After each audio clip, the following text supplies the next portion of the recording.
Dog, use promo code alarm. They'll match you up to $100. I have a cup for Cooper Cup, I guess. Make sure when you're at the Cheesecake Factory, instead of paying a tip, just write alarm in there. I'm like MacGyver with running back room. Yeah, that's pretty true. That's true, and yeah, that's true. Okay, I'm getting word. We might get Joe Burrow in here. Hey, Joe! No, I'm not drafting anyone at all. I'm not going to, so quit asking. I've got information, man.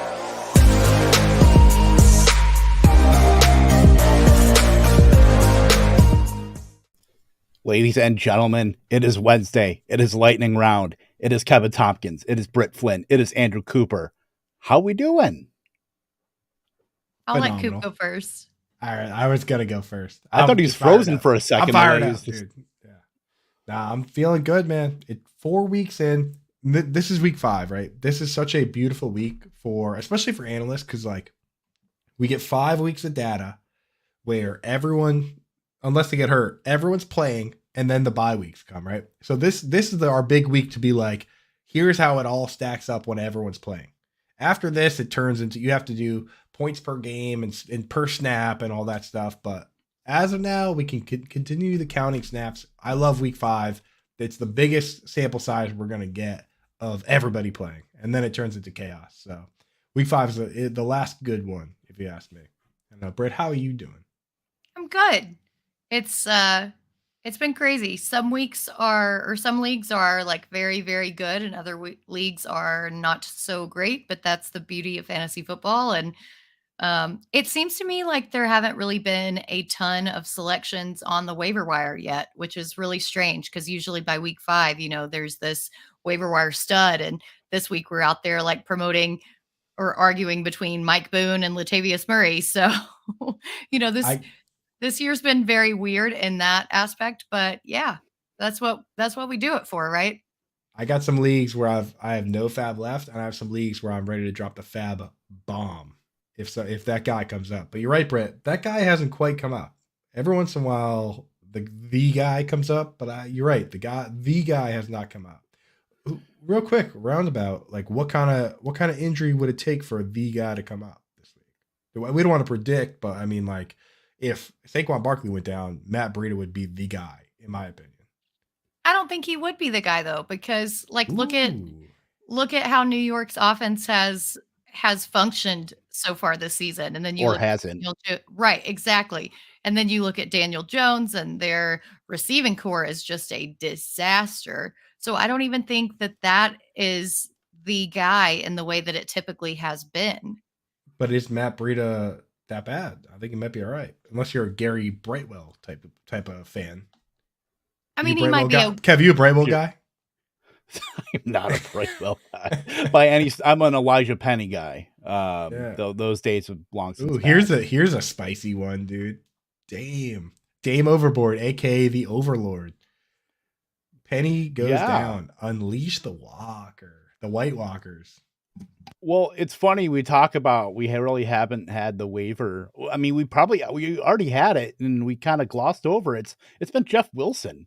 I mean, granted, it hasn't been like that great over it. I mean, it's been a decent enough return, but yeah, it's going to take one of the big running backs to go Jeff down. Wilson was the guy in retrospect, but he wasn't quite, because of Shanahan. It's so hard. It was like the Shadow Realm waiver winner. Yeah, the sneak peek pick.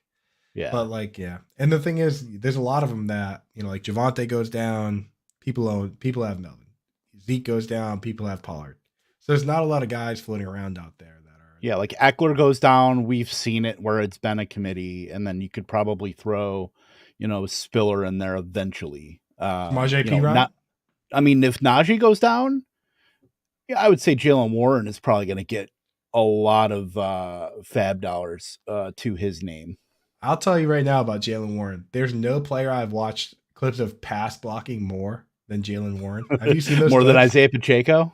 Dude, Pacheco has some good ones? Yeah. You remember? Ooh. I don't know if you remember. He had that tweet where he was going through the videos of like Ronald Jones pass blocking, got like 1,000 views. CEH got like 10,000. Then Pacheco got like 150,000 views. Damn, dude. I mean, people are all over check out the Jalen Warren pass block videos. This guy is bundling folks, like burying people.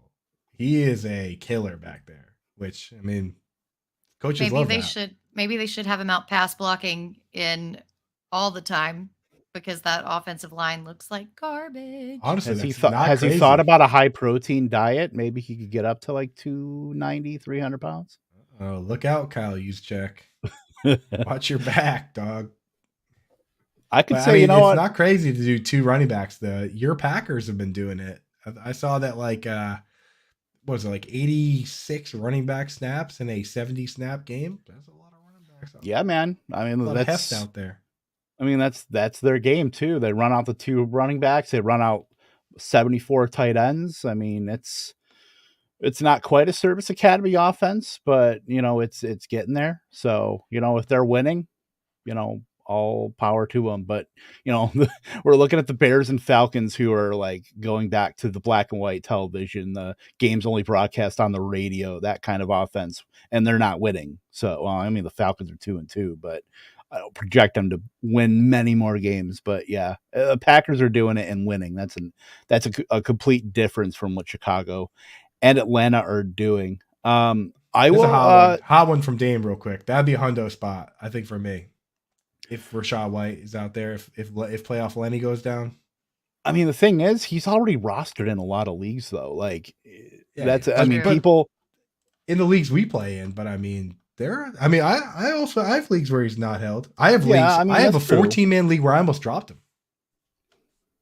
you It's true. got to That's a fact. hold the line, man. Got to hold the line for that, for guys like him, for the Tyler Algiers of the world, where it's tough to not drop these guys, especially if you're not getting off to these good starts. Where if you rostered guys like a Hunter Renfrow or, you know, Michael, you know, these guys that are getting hurt, even in the wide receivers, you know, it's hard to roster those guys, you know, and then Even just stuff after like this after this week, he's up to 32% on Yahoo. 32%, man. He's available in a lot of leagues. Rachaad White. Yeah, for sure. Yeah, Rachaad White season might start to trick. You know, we're getting drip fed. I don't know. Leonard Fournette called for it himself on the Twitter sphere. Well, I mean, Well, we'll that's see what because happens. he looks like garbage. Do you think that was Brett? He like watched himself on Twitter and then he tweeted like, just. He's put like, in I'm Rachaad. still old and fat. Like, Just take put the in heat off Rachaad. me. He's like he checked. He called up his agent. He was like, how much guaranteed money do I have? Yeah. Sub in. We gotta. Where's Gio Bernard? Get these goons in here. Right? Where's Yeah. Keyshawn Vaughn at? Yeah, we have not got to see the Kyron Williams experience. Don't know if that's going to be, you know, with Hendo and Cam Akers. I mean, I really don't want to touch that backfield. Or, I mean, the Rams have been pretty much, outside of Cooper Kupp and Higbee, apparently, an abject He's a star. disappointment so far. Yeah, Tyler Higbee is our Mega generation's star. Dalton Schultz for sure. Allen Robinson, all exercise team Hall of Fame potentially.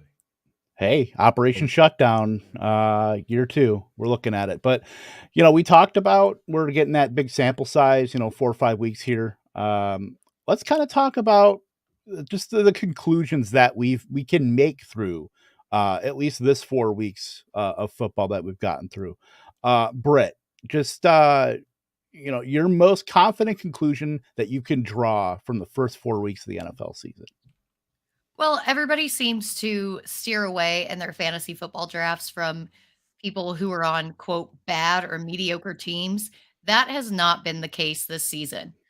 Some of the top performers have been out of those bad or mediocre teams, those teams that are 1-3, 2-2, who haven't really put up a lot of wins, but they still fight from behind and come up with a lot of fantasy points. Like we're talking the Lions. We're looking at like Saquon with the Giants, like leading the running backs right now. We're talking about, let's see, Marquise Brown from the Cardinals. The Cardinals have looked like absolute booty, but Marquise Brown is getting all those targets and he's still providing fantasy value. Don't be afraid to pick up a player on a bad team just because they're bad. I think this year we've had more parity than any other year in the past, and that's reflecting in our fantasy football stats. So definitely is it's created a change in our philosophy for sure. It's all about the underlying numbers, Britt.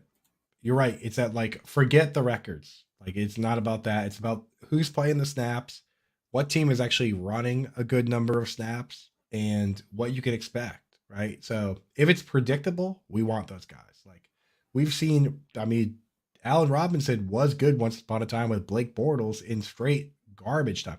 James Robinson, when the Jaguars were trying to lose on purpose, was awesome because you could predict that they would give him the ball every time. That you can't, if it's predictable, we want it. So, Britt, I'm fully on board with that. The whole idea that every player has to come from a good team, that's old hat, dude. Yeah. I mean, it's all about what teams are putting their players in advantageous situations. Like, cool, the Bears are running out Darnell Mooney and Cole Kmet on 90% of routes, but if the team is harkened back to the 1930s where they're not passing the ball, then that does nobody good. I mean, kind of the same thing we're seeing with Atlanta too, where they're running the ball at like a 55, 56% clip, and it's hampering Kyle Pitts, and it's hampering to a lesser degree, but still Drake London. So, I mean, it's really tough to kind of separate that. And I think I do a pretty good job of that with do a target report on Fantasy Alarm on Thursdays that kind of separates the haves from the have-nots as far as who you want to target and who is kind of fool's gold with that. So that's the best weekly article on Fantasy Alarm. 100%.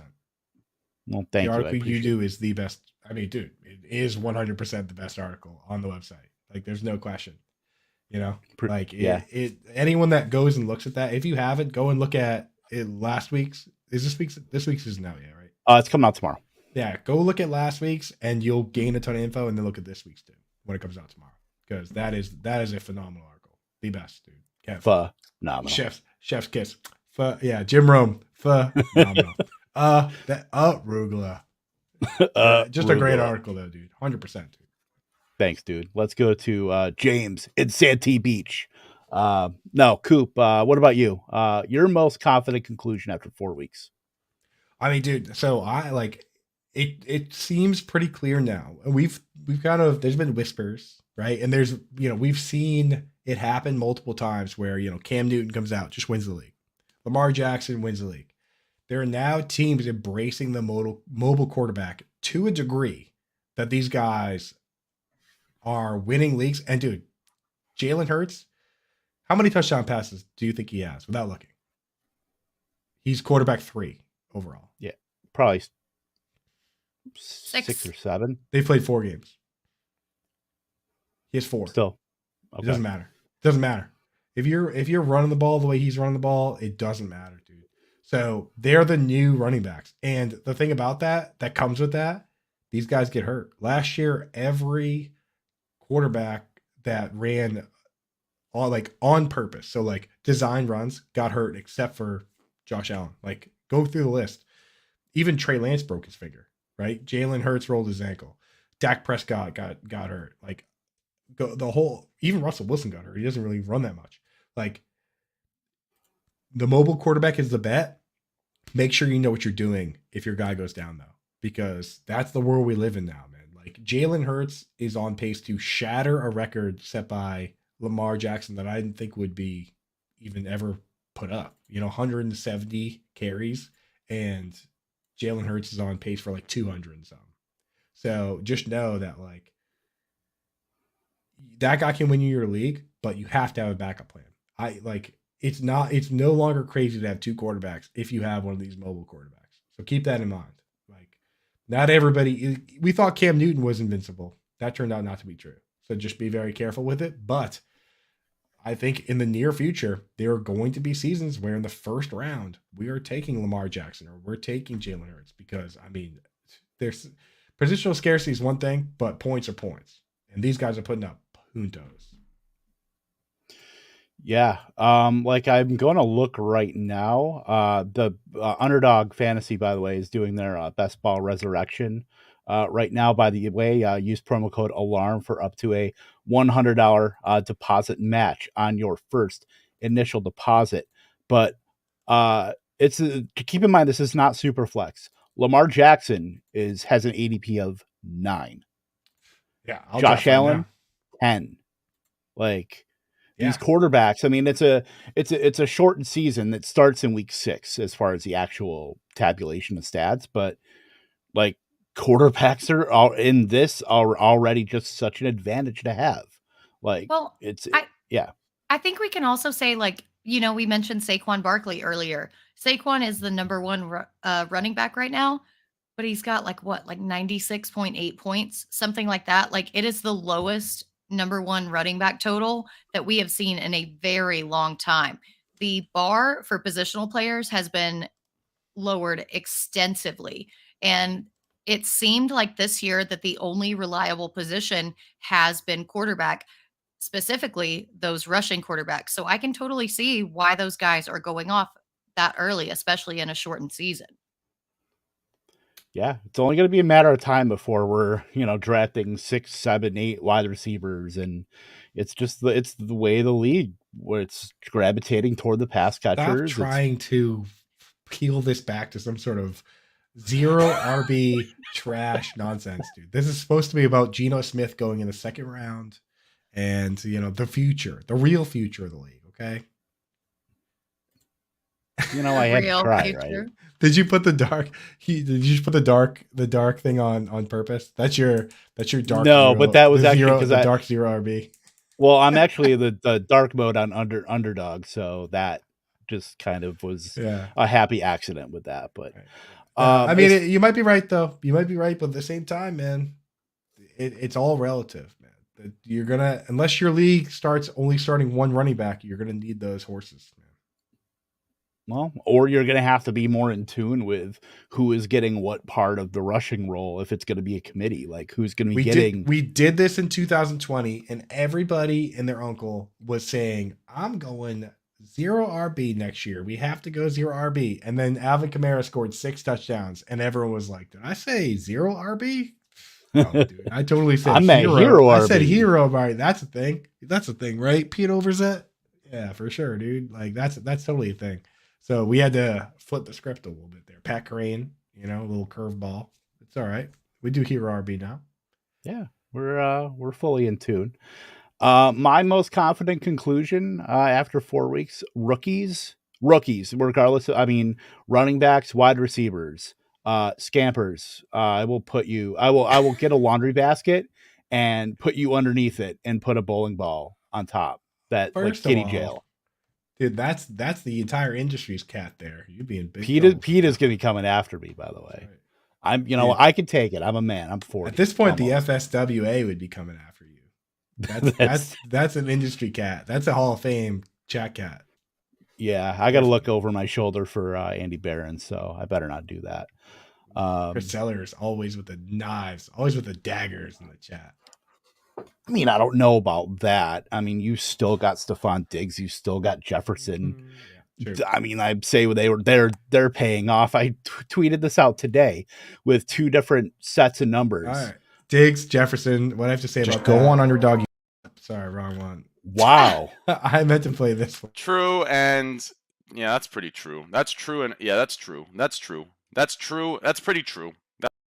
It's true, but I think he just memes in the consistency realm of things. Consistency department. Yeah. Like, imagine drafting a running back in this economy.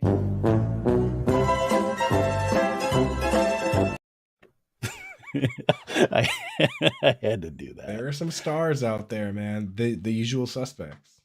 That's true. All right. So so back to my original point.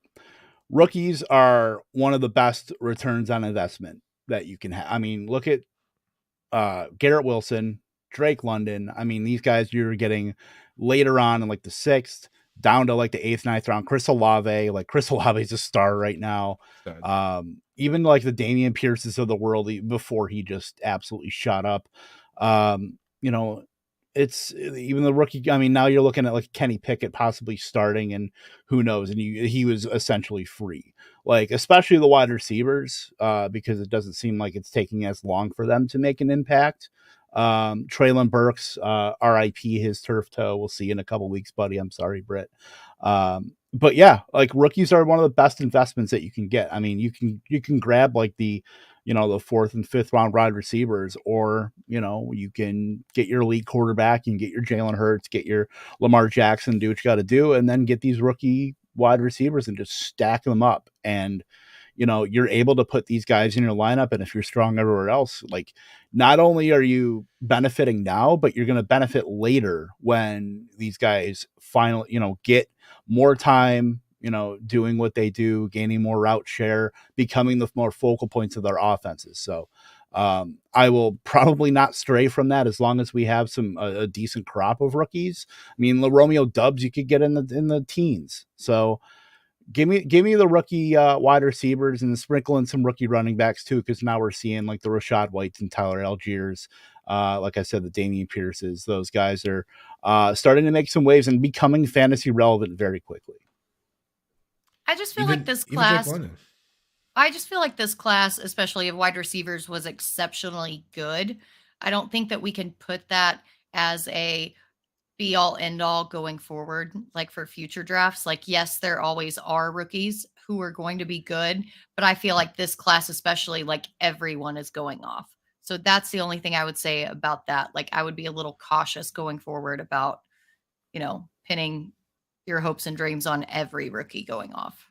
Right, but even if you take a few and you get one that hits, like if you get the Justin Jefferson, you get the Jamar Chase, that will win you a league. Like even the Brandon Ayuk from 2022 or 2020 as well. The word 2, not the number 2. Shut up. Not to mention, I demand that with a name like his, Jackson Smith and Jigba is awesome in the NFL. So it has to be true. So there's one that you can count on.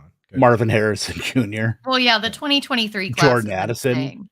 Yeah. You got to count on those names, right? So we'll see. Let's just see. The running back class, I mean, I don't know. Who knows if this class could be that good? I mean, top end wise, it's going to be really good. And then you get my boy, Mr. Sean Tucker in there, the next Austin Eckler. Like, we also don't have any rookie. We don't have any rookie wide receiver ones just yet. We don't have any rookies in the top 15. Olave's been pretty good. He's knocking on the door. Garrett Wilson would be amazing if Joe Flacco would come back. But, there's still a lot of season left. Not exactly a lot of Justin Jeffersons so far. But we're you're right. Odell Beckham Jr. didn't break out. Odell Beckham Jr. and Mike Evans took a little time to get going. So you're right. There's time. Yeah, there's a lot of time. And at the very least, it's very encouraging to see them at least get on the radar, and now they have at least something to build on. So I think I'm looking at right now Olave's wide receiver 17. He's the highest rookie in the wide receivers so far, and then you got Garrett Wilson at wide receiver 19, Drake London at 20. So you got 3 in the top 24 already through 4 weeks. So it's very encouraging. Yeah. Oh, and we didn't even talk about Breece Hall, who right now, last week got pretty much RB1 utilization. I mean, we'll talk about him a little bit more, but we talked about, the kind of confident conclusions. We're honest here. We want to be as transparent as possible. We want to talk about the great things, but you know what? We all got a lot of stuff wrong. We're human. It happens. What I got wrong?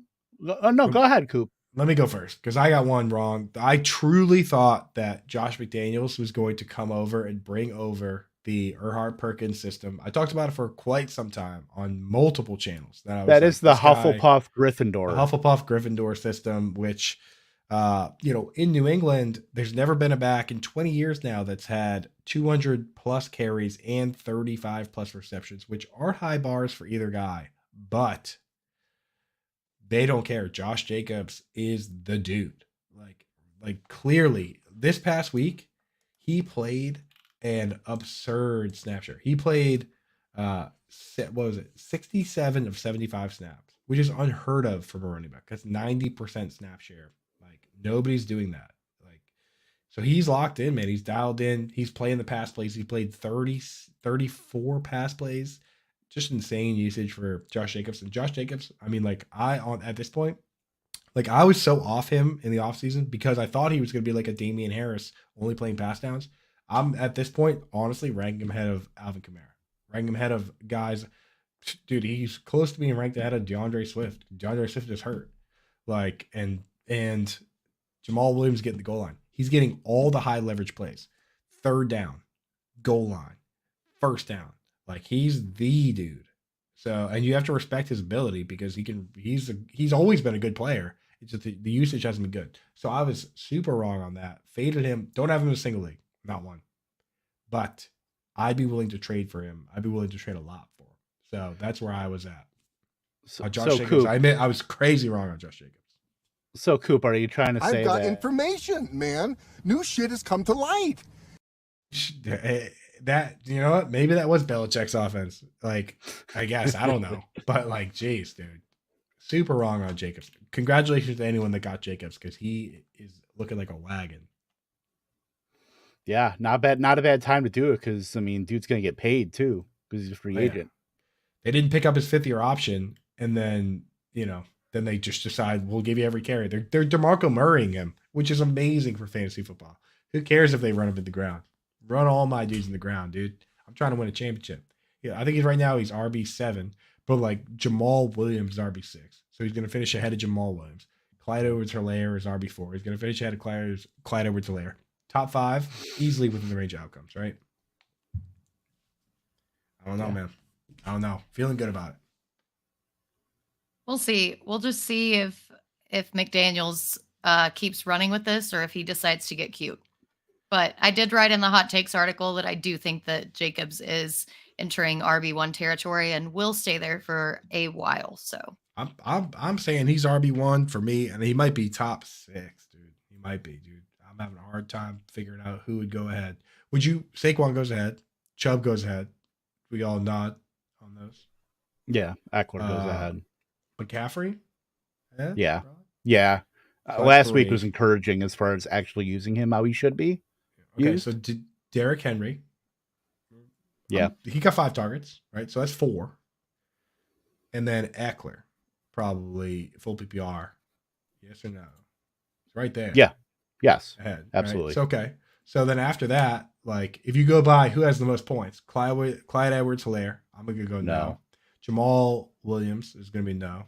Miles Sanders is 9. No. Aaron Jones is 10. That could happen. He's splitting though, like compared to guy playing 90% of the snaps. Then you got James Robinson, Cordero Patterson's on IR, Khalil Herbert, Damian Pierce, Joe Mixon, Leonard. Joe Fournette. Mixon's getting enough work to do it, but he has been so woefully inefficient Right, yeah. in that. Him and his 2.7 yards per carry. The wheels are falling off. Breece Hall, Damian Harris, Antonio Gibson. This is PPR. Damian Harris is RB18. I'm the problem is I'm having trouble finding guys to put ahead of him. That's why I got to put him so high. Yeah, Damian Harris will be like RB5 by the time after this week when they get to Josh play Jacobs, Detroit. dude, is the trade for candidate right now. I feel when you go through that list, like I could see you, Britt. You were like maybe giving some maybes, but I mean, how many maybes are there? Mixon, He's Swift too when he comes back. Swift, maybe. I didn't give any maybes. Yeah, so you're in. So Kev was throwing the maybes. It's just my face. I mean, we got to adjust. We must adjust. Your face is throwing out call me maybes. Yeah. Rebecca Black. It's Wednesday. It's not Friday. Okay. Oh, wait, wrong person. I was thinking Rebecca Black, not that other girl. Carly Rae Jepsen. Thank you. Cooler. Britt's way cooler than those chicks. No question. Britt doesn't know about shotgun and cars, but she knows about that. I know about shotgun. I've never heard it called shoddy. Shoddy, dude. You got to call it shoddy. Dude, those. Shotgun a blitz. I'm just saying, I've heard those other girls sing and play guitar, but not the way you did at Lightning House on the front porch. I'm surprised we didn't get the neighbors called on us, or the cops. I could see every drunk dude at the Waffle House is looking over. He was like, should have put a tip jar out there. Should have. So we are also going to talk about, I don't know, we took about half the episode talking about Waffle House and shotguns and Josh Jacobs. fault. So let's get into the strategy session here. So typically, you know, we usually do the whole episode on this, but we wanted to hit some other stuff too. One player situation excited to see in week 5, Coop. Actually, no, Britt, because Coop went first before. I took quite a bit though. So I'm pretty excited to see Cooper Rush against the Rams. There's been a lot of hype around Cooper Rush and the fact that he's won his 4 straight starts. And then we saw the Rams on Monday night. They did not look great. They have problems on their offensive line. Matthew Stafford's arm looks pretty bad. On the converse side, Dallas's defense looks very, very good. They're top 5 in DVOA, in total DVOA. I am super stoked to see them against the Rams and to see like if Dallas is actually building a team or if this is just kind of fool's gold. All I have to say is I feel for you and Sellers and Jim Bowden and the Cowboys fans because like you guys put together a good team, and if you had Dak Prescott and Tyron Smith, boy, there would be no question. There would be no question about it. Yeah, it could be easily, dude. The battle between you guys and the Eagles, man, it just stinks that Tyron Smith is out. Hopefully, Dak can come back healthy. Kev, what do you think about the Cowboys?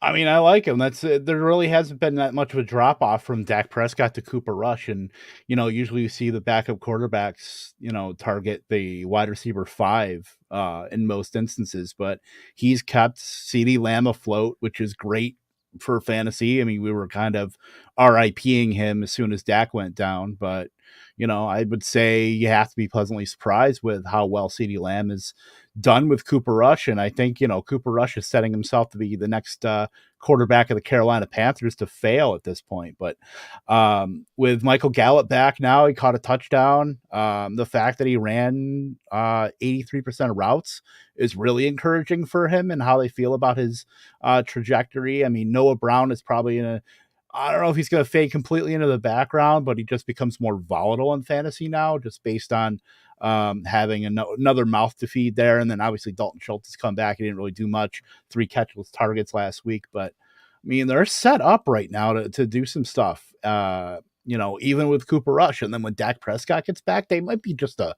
friggin' wagon.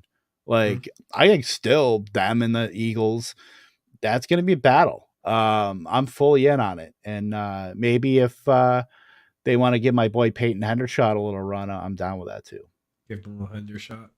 Well, Peyton Hendo, let's go. He got a couple looks when Schultz was out. He looked good. He did. He made it into a showdown lineup. Kev, what are you excited to see?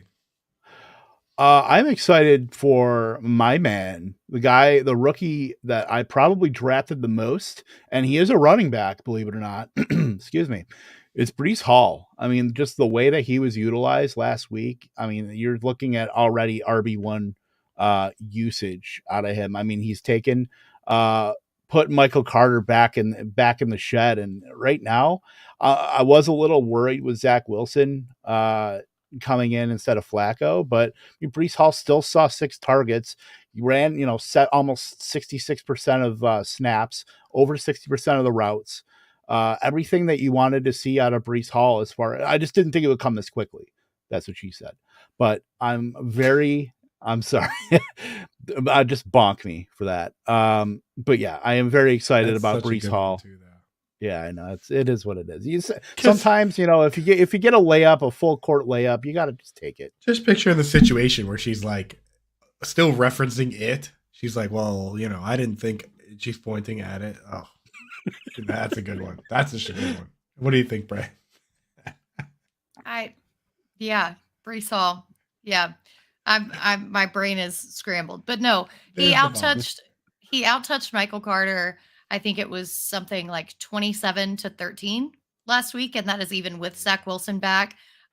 He got 4 targets. He carried the ball a ton. He looked good while doing it. The Jets aren't exactly this powerhouse team, but they do look better than they have in years past. And I think those extra pass catching weapons downfield really open up the run more than they have. So yeah, if they can continue this, wheels up for Hall, man. Britt nailed it. All I have to contribute is a couple underlying stats because Britt threw down the touches. 17 run plays for Brees Hall, 9 for Michael Carter. 29 pass plays for Brees Hall, only 18 for Michael Carter. So all phases of the game, wheels up, Brees Hall time. Go out and get him now, because changing the guard, it happens like that. The Zach Wilson comes back, whatever running back's playing, that's the guy I want, baby.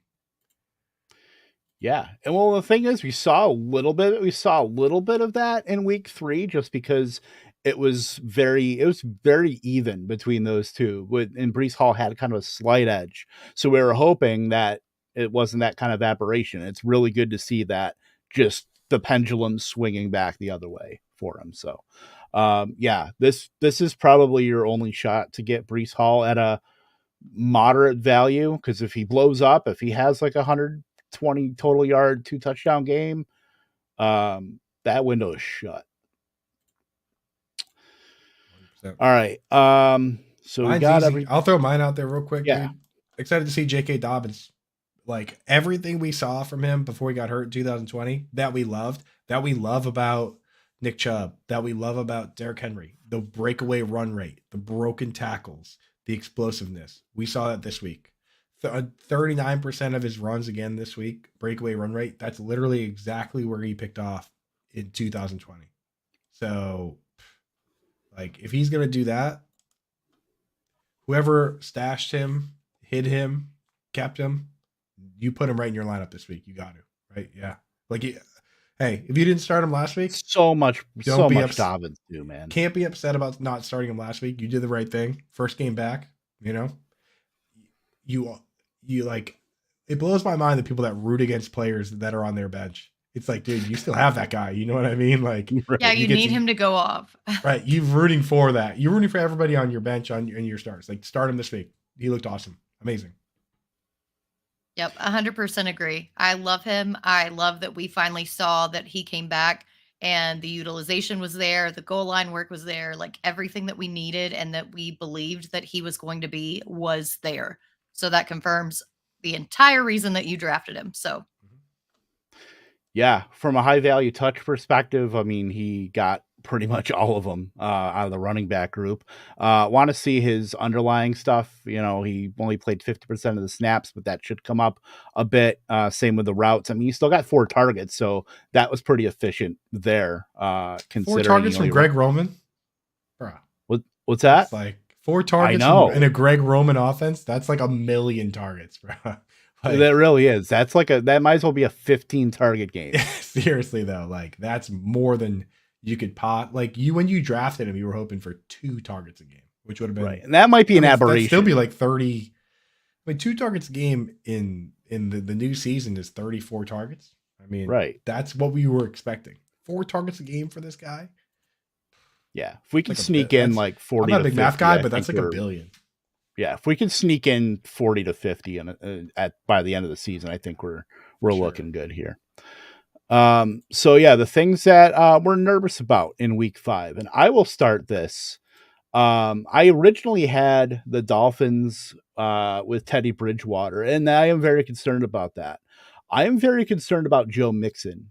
We kind of touched on it a little bit earlier. He's getting all this opportunity in Cincinnati, but he's just been so like his rush yards over expectation is one of the worst, minus 39 as far as his fantasy points below expectation. Like it's bad for the amount of carries that he's gotten. He's gotten the most touches of any running back through 4 weeks so far. And he's just not, I mean, he should be doing a lot better than he is. And the fact that Cincinnati is not a struggling offense, it's a pretty healthy, strong offense. It's not like we're talking about Atlanta here, a middle of the road team.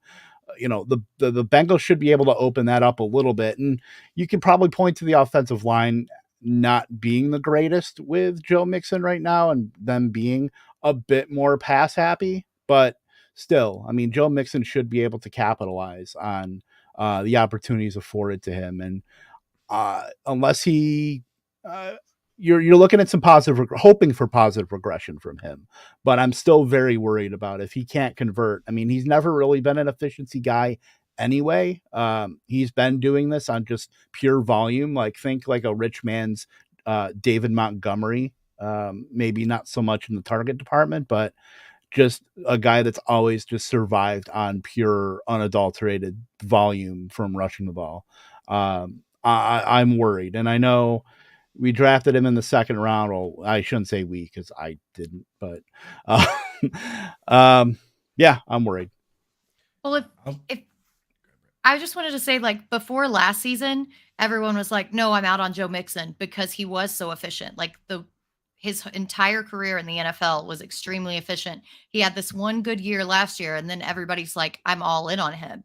And have we considered that maybe last year was just an anomaly because he got so much receiving work, and that maybe this year we're seeing the real Joe Mixon again? That this is what this guy is. Like I'm willing to wager that this offensive line is going to get a little bit better. La'el Collins is better than he's played, but I'll say this about Joe Mixon. Thank God Samaje Perine lost the Super Bowl for them. Because, yeah, no shit. Right? Like, thank God he blew the Super Bowl on back-to-back plays to end the game, because otherwise he'd probably be playing a little more. You know, yeah. Chris thank the Lords that Rudy Johnson isn't stashed back there in the practice squad. For real, dude. Or Ben Jarvis Green Ellis. Rudy Johnson was kind of a stud, dude. Well, he was, but he was also like a 7th round pick that Corey Dillon was kind of snatched away. Beast. Jeremy Hill had his time. This team, yeah. I mean, Gio Bernard, there was a lot of hype when he was a rookie too, dude. You know. Yeah, and then they wasted his career and cut him off at the torso.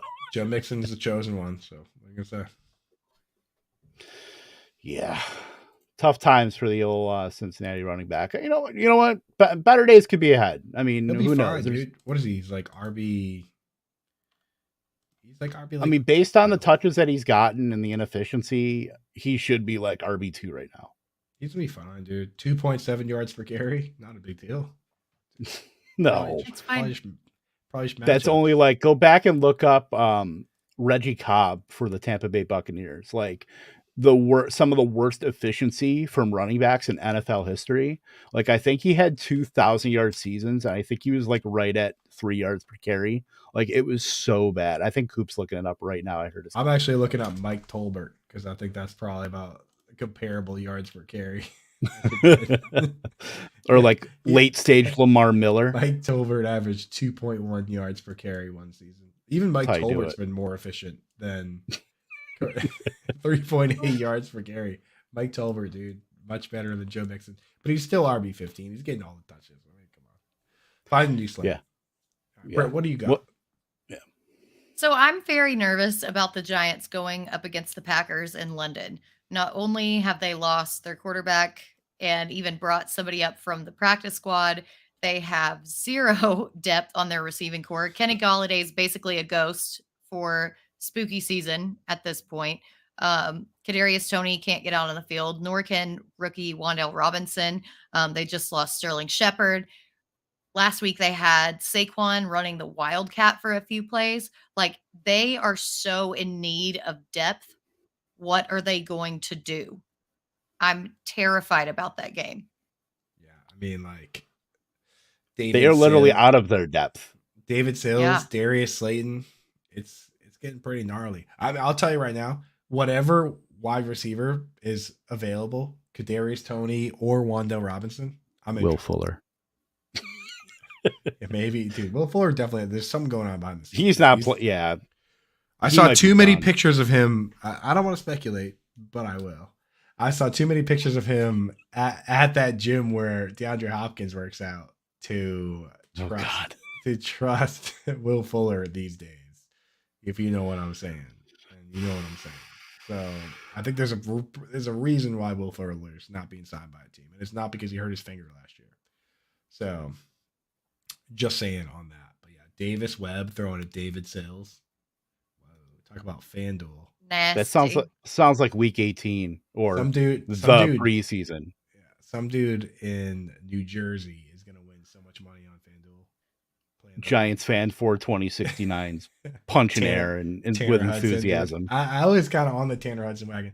Tanner Hudson still kind of running a lot of routes. Just saying that's a name that should be said every once in a while. Yeah, but then you can go ahead and say someone else's name because it's the New York Giants. A lot of names. We say a lot of names on this show. So yeah. One thing I will say, a very similar situation, is that with this QB change and the schedule, are these Steelers players dust as well? Because Kenny Pickett comes out, dude, throws 3 Kenny Picketts. Dude, my favorite stat from this game is that he didn't throw any passes that touched the ground. Right? He threw 13 passes, 10 completed to Steelers, 3 were completed to the other team. So pretty efficient. He throws a very catchable ball, let's just say. That he does. Throws a very catchable ball, but dude, this schedule is legit nightmare fuel. It's Bills, Bucks. I think it's Bills, Bucks, Colts, Ravens, dude, or something like that. Pull it up. It is no good. And it doesn't get any better. It's Bills, Bucks, Dolphins, Eagles, Saints, Bengals. And then I guess he gets the Falcons. Then he gets the Ravens. So like the Falcons is like the first breath of fresh air. But the Falcons are actually 2-2. Like they're not even that AJ Terrell in the gang. Like, I don't know, man. This is a horrible spot to bring in your rookie quarterback. Perfect time to just destroy your rookie quarterbacks. I mean, you'll find out whether he's good or not, right? Yeah, it's not going to be great. But you can at least go into him and say, hey, we don't expect you to win any of these games. So just go out there and play, right? I think it just crushes like the remaining fantasy value of Deontay Johnson because that's what I'm scared about. Yeah, Johnson was getting like double-digit targets. When Pickett came in, he got targeted all of 2 times. I mean, Johnson's entire fantasy football worth and profile was based on the fact that, he gets a ton of targets. He can make something off of all these targets, If he doesn't get those targets, then his value plummets. Right. That's what I was so I got away from the point, but are all these Steelers players dust? Because if you're 14-point dogs against the Bills, how many points is Najee Harris going to score? Yeah, no. Yeah, if this wagon it's tough. Like if this was like the Oregon Trail, Chase Claypool got left at the beginning, like they left without him. Dysentery. Yeah, Deontay Johnson fell when they tried to ford the wagon in the Kansas River. And I mean, George Pickens is still kind of there. Like he's hobbled, like he has cholera. Najee Harris has dysentery. This team, they went the wrong way. They're trying to ford the Atlantic Ocean right now. Mike Tomlin's like, no, we can still go. We just got to go to the next trading post and buy all bullets. Nah, they were going west, and then they went the wrong way. Now they're standing on Plymouth Rock, being like, yeah, we can make it. Like let's just they're in the middle of the Kenny Hudson Pickett Bay right into now. this. Yeah, it's no good, dude. They're gonna end up, best case scenario, they end up on Martha's Vineyard. Oh my god. They end up in like Chesapeake Bay. They're eating some soft shell crab. Yeah. That's best case. Yeah. Did not think we'd be getting into an Oregon Trail reference here, but hey, it is what it is. So let's go into one question that we want answered about a player / situation in week 5. Britt. So I actually forgot which one I was going to do. No, actually, I just remembered. I want to know how the running back distribution is going to be divided after Javonte Williams went down between Melvin Gordon, Mike Boone, and Latavius Murray. There has been so much discussion going on, especially on Fab and on waivers, between who to pick up, Mike Boone or Latavius Murray. I don't know if either one of them are a great decision, but they're all old. Like something is going to happen to one of these players. So even if you're wrong, there's still going to be volume at some point during the season for one of these people. I mean, Melvin Gordon went out again. He was questionable all week last week with a neck. He went out during the game, and then Javonte got hurt, and it became the Mike Boone show. So none of these guys can really stay healthy. How are they going to distribute that? Or is Nathaniel Hackett finally going to take it into his hands to actually make Denver a more pass-heavy team to keep this workload off of those running backs? That's what I want to know. Well, they better find out quick because they play in, tomorrow, right? Less than 24 hours. Dude, couldn't have been a worse situation for what they're trying to do. So, yowza. Unless it was in London, maybe. I mean, yeah, that's true because they'd just be flying, and it's kind of the same timeline, really, when you're doing London. Will they be stuck in a plane? Like, so what are we doing? What are we doing? I don't know. I'm trying to play solitaire right now. I've always been a Melvin Gordon fan, but I will say this: Mike Boone, he's a holdover. George Patton, the GM, brought him over with him from the Vikings, so he likes him. He knows the playbook. He's been here last year, so it's not like they're bringing somebody off the practice squad, which they might be. Which Latavius Murray did get called up, which is funny. With the crazy part about this game is that Jonathan Taylor might be out, so we might see Philip Lindsay playing for the Colts against the Broncos. Big time revenge game. Yep. Well, Jonathan Taylor's actually already rolled out. Ooh, he was rolled out. Ooh, did Philip Lindsay get called up? They protected him on the practice squad so that the Colts had to go and take Latavius Murray off a different practice squad. Not that Philip Lindsay would have came back, because he probably would have looked at that horse tooth bastard Elway and said, well, you know what? On the same George Patton wavelength, Latavius Murray was also a Viking during that time too. So he has some connection there with Latavius Murray, who has not. I think he's only fumbled once in the last 600 or something carries. At least a quality pass blocker. So this is the situation that everybody's been talking about, because it is literally up in the air. Like, nobody really has any kind of, I guess, finger on the pulse. Like, the closest would be like Cecil Lammey, who does a lot of stuff with the Denver Broncos. It's a very good follow on Twitter. Was saying about they trust Latavius Murray, and that if Javonte Williams hadn't gotten hurt, there were rumblings that Melvin Gordon could have been cut. So that's very, I don't know about damning, but I just don't know. This could just be a murky three-way situation that you don't have to pay extra for, but everybody loses. So, yeah. But you know what? Hey, anytime you can get Nathaniel Hackett, who had Aaron Rodgers and was the architect of 2 8-5 teams of Syracuse, you got to do it. You got to do it, dude. Yeah, good times. So a question that I want answered about a player situation week 5. We've seen Romeo Dobbs just the last 2 weeks looks like the top pass catcher. I'm sorry, Alan Lazard Truthers. I'm sorry, Howard Bender. He looks like the most athletic and the most productive from a target standpoint wide receiver in that offense. Between him and Christian Watson, I think it's fair to at least throw it out there. I don't know if we'll see this come to fruition. Romeo Dobbs and Christian Watson, maybe they could be the next Devontae Adams and Marcus Valdes-Scantling in Green Bay. It looks like they're using Christian Watson in very creative ways in this offense. His route share really hasn't caught up since he's been back on the field. But that could always come up.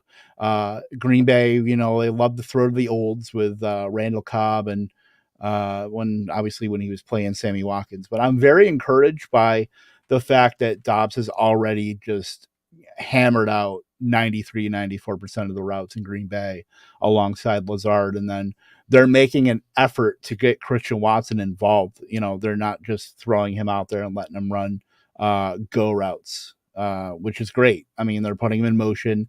They're just getting him out in space, and the dude, he's a 6'4" athletic freak. And that's what MVS was. MVS was a 6'5" athletic kind of marvel, a guy who could run 4.4 at 6'5". I mean, that was pretty much the basis behind Christian Watson, where, okay, well, if he can be like the same kind of player as MVS from an athletic standpoint, if we're taking him in the second round, he can be as good, if not better, than MVS. I mean, he never really caught on.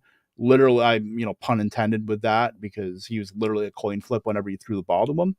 But I think there's a lot more room to grow with Christian Watson, but at least in the very beginning here, the first 4-game sample, Dobbs looks like a G. And Christian Watson at least looks athletic enough to be able to stick and be a mismatch for defenses. I don't know what you guys think about that kind of comparison between Dobbs and Watson to Adams and MVS. I mean, Dobbs clearly has a long way to get to Devontae Adams, but it's fun to think about. Go ahead, Brett. Okay. I was waiting on Coop, but Oh, dude, I think it's a little lofty to compare them, apples to apples situation. But it is encouraging to see Rodgers rely on a rookie that way because historically he has not, and he actually has some sort of disdain for rookies coming into his offensive scheme. So yeah, it's super encouraging to see Dubs getting all of these looks and targets, and to see him actually doing something with them and not dropping the ball and not making mistakes on his routes and stuff like that. So yeah, I'd like to see more as well. Yeah, I mean, I think both the guys, Lazard, Dubs, I'm starting them. They're both playing every snap, running every route with the back-to-back MVP. Not much more we can ask for. Honestly. But didn't you hear that Alan Lazard wasn't a target earner? Not worried about it, dude. Not worried about that. Sorry. He's got to throw on. He's got to throw on the James Jones sweatshirt. Actually, I think that's actually not allowed anymore. No, But it's not. They outlawed that. Something similar, and then maybe a couple more breakfast parfaits. Clock a little ayahuasca weekend, and he'll be right back in the fold. Clock Alan Lazard's 40 time of the sundial. We got to rock and roll, so I'm gonna get mine up real quick. George Kittle question: tight end or offensive tackle? That's my question. Yeah. Thing is, so I watched the game, and then I looked at the stats, and I was like, he only blocked on 3 pass plays, and then I saw that he only blocked on 3 pass plays last week. So then I went back and watched the game again, and the criteria used for blocking on pass plays by Pro Football Focus basically means that they don't run around at any point. He was doing quite a bit of chipping, heavy chipping. Some folks might call it blocking. And then he would kind of sneak out a little bit towards the end. I'm a little worried that this fella is going to be doing too much blocking with Trent Williams out, the best offensive tackle in the league. That being said, he is the one tight end over the last 10 years or so that's blocked on 15% or more of his pass plays and finished as a top 5 tight end. So I don't think it's the end of the world. This week will be very important for me, I think, with this player. I need to see him. I don't even need to see him get a huge number of targets because of the way he plays, the offense, his yak. I need to see him either have 7 or 8 targets, or I need to see him drop a 40-yard play. Because this is the guy that when you go back and look at those big seasons, it's because he had 80, 70, 60-yard plays. I think he's still capable of that. I got to see it. If he had just caught that touchdown, I mean, he was, 1 inch away from a touchdown last week? Yeah. Then we wouldn't be worried. But I'm a little worried. So I got to see it this week. I want that question answered. I want to see if, teams value blocking. He might end up blocking, but I want to see this guy be the Kittle we know and love. Well, here's my thing. It's not even Trent Williams being out. McKivitz, the backup for Trent Williams, is out 3 to 4 weeks. So I think they're going to be forced to use Kittle to block because they literally don't have anybody else out there. So I'm very intrigued to see if they either move somebody over from like a guard position on their depth chart, or if they still keep Kittle in there. So I'm 100% with you. Yeah, it looks like they're like Dallas Goddarding George Kittle right now. Like it does not look good, but side with the talent. Like I don't think that this offense can survive with just Debo in and out of the backfield and Brandon Ayuk running deep shots and Juwan Jennings running like 3-yard slants. Like I just don't think that offense, and then running the ball with Jeff Wilson, I don't think this offense can survive like that. It's got to have that kind of deep threat at tight end where he is a clear mismatch. Like to Coop, what he said, I think he still has that in him clearly, but we just got to see it. We need just that confirmation of, all right, well, Kittle is still George Kittle. So, we just need to see it. Need to see it. Yep, exactly. Yep. All right. Well, I would love to see it because we need more good tight ends in this world. We need a good old fashioned big Kittle game, right? Get the people going. Yeah, we need some tight. We need to kick out the Will Disleys and the Hayden Hurst and the Tyler Conklins and the OJ Howards and Colby Parkinsons of the world. Makes zero sense. Jelani Woods. Hey, do Coop, not kick out we'll Jelani keep- Woods. we'll Do keep- not. We'll keep sweet Jelani. Makes no sense at all. You Y'all need to leave send my that to me, Jelani Coop. out of this. I sent that to you so many times, bro. Dude, no, you didn't. Not lately. It was on our thing. You removed it. Well, it was on the Switch back. It was removed because of patent issues. I'll send it to you. Oh, yeah. I'll. I'm not going to, so quit asking. Oh, you can upload it. I know I won't do that. So I will send it to you. All right. I won't do that. I won't make your life easier, Kevin. So I that's okay. can't. I can't possibly do that. I don't know how. You're better at it, and you're smarter. So I'll just send it to you, and then you upload it, and then we'll. Oy vey. Love you, buddy. You're the best. All right, kids. I think we're out of here for the week. We get to see. Use promo code alarm. Let's go. Let's do it. Use it anywhere you Everywhere. have a space to put Prize anything. Picks. Right? Prize Picks, FanDuel. We got a promo code with them. We have Old Navy, Kohl's. Get $100 cold cash. Yeah, you get they'll match up to exactly the amount of cold cash that you would normally get, but Yeah. a little bit of a wink. If you buy from the Kirk Cousins collection, you get an extra $50. The plaids are so much platter when you use promo code alarm and get your Kirk Cousins shirts. So my Lord. It's honestly it's a must. Yeah. If you like St. John's Bay or Izod, like you are in luck. Smoothie King. Absolutely. Jordan, by the way, did see your stuff we talked about that earlier with Greg Jennings. So love to see it, my friend. But yeah, Smoothie So King, smooth, definitely. dude. Get the strawberry banana. Ask for the maybe. Kevin. They'll hook you up. Right. Yeah. It's honestly not much different than the normal strawberry banana, and they might charge you slightly more.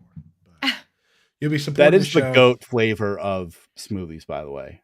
I'm just putting that out there. Well, that's a debate for next time. Yeah, we'll have to do that next time. Scamper's gonna go burn his tongue on some more tacos. Boy, Scamp. I did Sounds that with a solid. I did that with a burrito this morning. Yes, I Ooh. said this morning. I am 38 years old and eating burritos. Mix that at grimace 10:30 emoji the in morning. there. I see you, Scamp. I see you, dude. Shout out. I'm definitely going Smoothie King near me. Ask for the Kevin. You'd be like, Ask for what the hell? huge. The huge.